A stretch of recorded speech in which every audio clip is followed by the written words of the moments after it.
ഇപ്പോൾ നമ്മളുള്ളത് മൗണ്ട് മണിപ്പൂരിലാണ്. നേരെ കാണുന്നതാണ് റോസ് ഐലൻഡ്. ഇത് നോർത്ത് ബേ ഐലൻഡ്.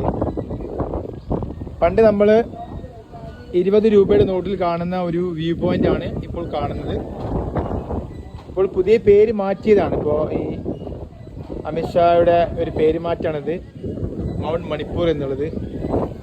ആൻഡമാനിലെ ഏറ്റവും ഉയരം കൂടിയ ഒരു കൊടുമുടിയാണിത്. അപ്പോൾ ഇതാണ് അവിടെ പോകുന്ന ഒരു കപ്പല് അല്ലേ, ഹാവ്ലോക്കിൽ നിന്നാണ് ആ കപ്പല്, പോർട്ട് ബ്ലെയറിലേക്കാണ് ആ കപ്പൽ പോകുന്നത്. വളരെ മനോഹരമായ ഒരു ദൃശ്യമാണ് കണ്ടുകൊണ്ടിരിക്കുന്നത്. നമ്മുടെ കൂടെ അനീഫ് കയും അതുപോലെ തന്നെ അനീഫ് ഉസ്താദും കുടുംബവും എല്ലാവരും ഉണ്ട്. അപ്പോൾ ഒരുപാട് ദൂരങ്ങൾ സഞ്ചരിച്ചാണ് ഇങ്ങോട്ട് എത്തിയിട്ടുള്ളത്.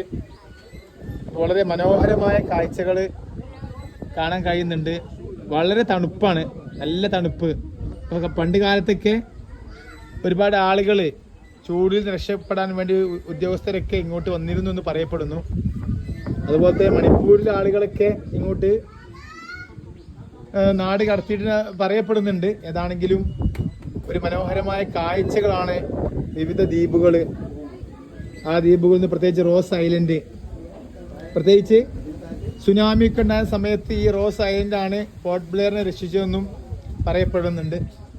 നോർത്ത് ബേ ഐലൻഡ്, ഇതൊരു view of north bay.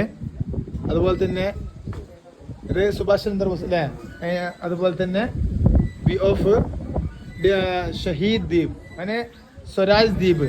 Swaraj ദ്വീപ് എന്ന് പറയുന്നത് ഹാവ്ലോക്ക്, അതായത് പുതിയ പേരുകളാണ്. സ്വരാജ് ദ്വീപ്, ഷഹീദ്, നീൽ ഐലൻഡ്. അതുപോലെ തന്നെ ഒരുപാട് കാര്യങ്ങൾ പഠിക്കാണ്ട്, റോസ് ഐലൻഡ്, അതുപോലെ തന്നെ വിവിധ കപ്പലുകൾ. അപ്പോൾ ഏതാണെങ്കിലും നല്ല ഒരു രസമുള്ള കാഴ്ചകൾ. നല്ല തണുപ്പാണ്, ഈ ചൂടുള്ള സമയത്തും നല്ല തണുപ്പാണ് ഇവിടെ അനുഭവപ്പെടുന്നത്. Okay, thank you.